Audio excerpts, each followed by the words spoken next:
जय श्रीमन्नारायण।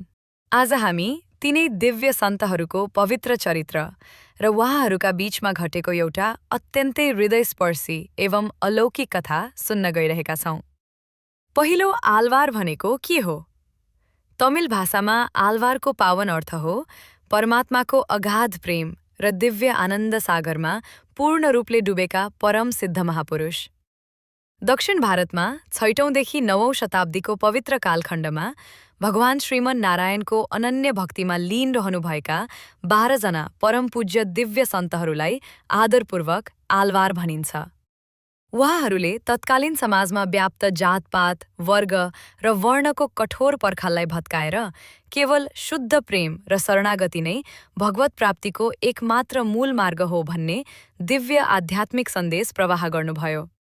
यी 12 महाभागहरूमध्ये सबैभन्दा पहिला यस धरतीमा अवतरित हुनुभएका 3 जना सन्तहरू श्री पोइगै आलवारजी महाराज, श्री भूतत्त आलवारजी महाराज र श्री पे आलवारजी। 3 आलवारजी महाराजहरूको दिव्य परिचय। यी तीनैजना परम पूज्य सन्तहरू कुनै साधारण मानवीय गर्भबाट नभई भगवानकै कृपाले अलौकिक रूपमा प्रकट हुनुभएका अयोनिज महापुरुषहरू हुनुहुन्थ्यो। उहाँहरूलाई साक्षात् भगवान विष्णुका दिव्य आयुधहरूका अवतार मानिन्छ। पहिलो, सन्त शिरोमणि श्री पोइगै आलवारजी महाराज।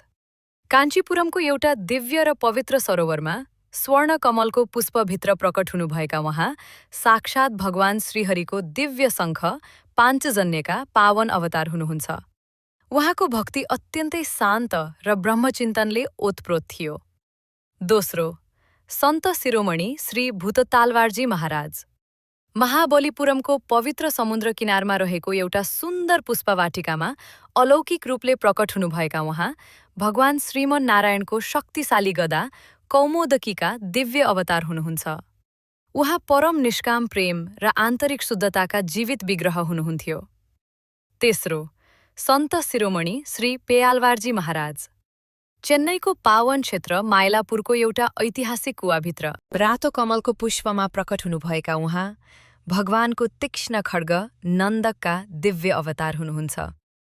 भगवान श्रीहरिको अगाध प्रेममा सदा मग्न रहेर अश्रुपात गर्नुहुने, नृत्य गर्नुहुने र भाव विहोल हुनुहुने उहाँको यस परम प्रेमोन्माद अवस्थाका कारण उहाँलाई आदरपूर्वक पेय अर्थात् ईश्वरीय प्रेममा मग्न भनिएको हो। 3. तिरुकोइलुरको त्यो अलौकिक र दिव्य रात्रि। त्यो रात निकै घमासान र अलौकिक थियो। आकाशमा घना र भयानक काला बादलहरू गर्जिरहेका थिए। बिजुलीको तीव्र चमक र मूसलाधार वर्षाले पृथ्वी जलमग्न हुँदै थियो। आँधी बेहोरीको वेग यति प्रचण्ड थियो कि मानव प्रकृति स्वयं यी दिव्य सन्तहरूको मिलन गराउन आतुर थिइन्। यस्तै एउटा दिव्य रहस्यले भरिएको रातमा तिरुकोइलुरको एउटा साँघुरो र अँध्यारो कोठामा यो अलौकिक घटनाको प्रादुर्भाव हुन्छ। वर्षाको पानीले निथ्रुक्क बिज्नुभएका श्री पोइगै आलवारजी महाराज आश्रय खोज्दै त्यो सानो कोठामा पधार्नुभयो। त्यो स्थान यति साँघुरो थियो कि त्यहाँ केवल एकजना व्यक्ति मात्र सुत्न सक्नुहुन्थ्यो। उहाँ त्यहाँ शान्तपूर्वक विराजमान भएर भगवानको ध्यानमा मग्न हुनुभयो। केही समयपछि बाहिरको मुसलधारे वर्षा र आँधीबाट बच्दै दोस्रो सन्त श्री भूतत्तालवारजी महाराज पनि त्यही स्थानमा आइपुग्नुभयो। श्री पोइगै आलवारजीले ढोका खोल्नुभयो। घोर अँध्यारोमा पनि दुवै महापुरुषहरूले एक अर्काको दिव्य तेज महसुस गर्नुभयो।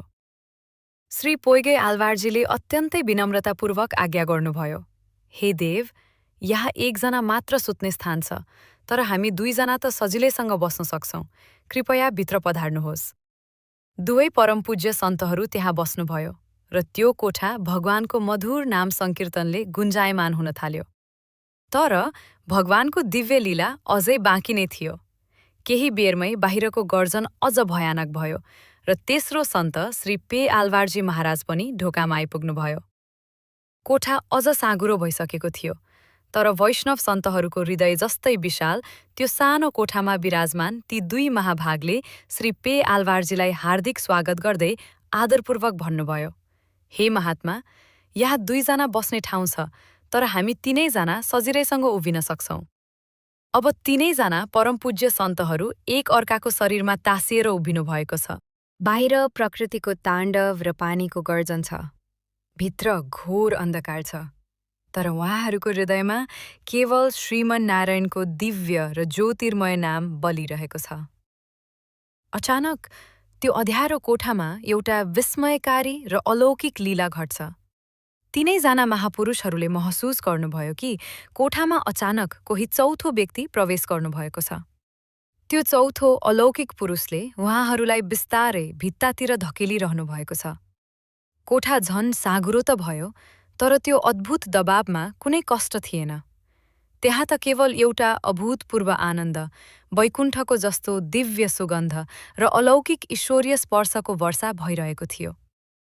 त्यो चौथो दिव्य पुरुष को हुनुहुन्छ भनेर पत्ता लगाउन र बाहिरी अन्धकार चिर्न उहाँहरूले आफ्नो अनन्य भक्तिको बलले दीप प्रज्वलित गर्ने सङ्कल्प गर्नुभयो। सबैभन्दा पहिले श्री पोइगै आलवारजी महाराजले यो सारा सृष्टिलाई नै भगवानको दियो बनाउँदै आफ्नो पहिलो दिव्य पद गान गर्नुभयो। मैले यो सम्पूर्ण पृथ्वीलाई नै दीपक, विशाल समुद्रलाई तेल र चम्किलो सूर्यलाई बत्तीको ज्वाला बनाएर भगवानको चरण कमलमा अर्पण गरे। बाहिरी अन्धकार त हट्यो, तर मनको अन्ध्यारो चिर्न र त्यो दिव्य उपस्थितिलाई साक्षात्कार गर्न श्री भूततालवारजी महाराजले आफ्नो आन्तरिक निष्काम भक्तिको दीप प्रज्वलित गर्दै दोस्रो दिव्य पद गान गर्नुभयो।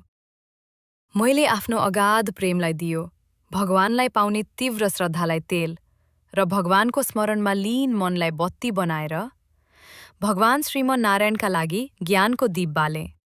यी दुईवटा महादीप बल्ने बित्तिकै त्यो कोठामा एउटा अलौकिक, दिव्य र तेजोमय प्रकाश फैलियो। त्यो दिव्य प्रकाशमा तेस्रो सन्त श्री पेयालवारजी महाराजले आफ्ना आँखा अगाडि साक्षात् भगवान विष्णु र भगवती महालक्ष्मीलाई मुस्कुराउँदै उभिनु भएको दिव्य दर्शन पाउनुभयो। वास्तवमा उहाँहरूलाई अँध्यारोमा चेप्ने त्यो चौथो व्यक्ति अरू कोही नभएर आफ्ना अनन्य भक्तहरूको प्रेमको रस स्वादन गर्न त्यहाँ पाल्नुभएका स्वयं भगवान श्रीमन्नारायण हुनुहुन्थ्यो। श्री पेयालवारजीले आनन्दको अश्रुधारा बगाउँदै भावविह्वल भएर गान गर्नुभयो। मैले आज साक्षात् लक्ष्मी माता र भगवानको स्वर्णमय दिव्य रूपको दर्शन पाएँ। उहाँको करकमलमा चम्किलो सुदर्शन चक्र र पवित्र पाञ्चजन्य शङ्ख शोभायमान भएको देखेँ। यसरी एउटा अँध्यारो र आधी बेहरीले भरिएको रात तीनजना सन्तहरूको निस्वार्थ प्रेम, त्याग र परम आदरको कारणले गर्दा इतिहासकै सबैभन्दा सुन्दर र दिव्य रातमा परिणत भयो। यो पावन कथाले हामीलाई सिकाउँछ कि जहाँ भक्तहरू आफ्नो अहङ्कार त्यागेर एक ठाउँमा उभिन्छन्, त्यहाँ भगवान आफै आएर उहाँहरूलाई आफ्नो पावन अङ्कमालमा बाँध्नुहुन्छ। जय श्रीमन्नारायण।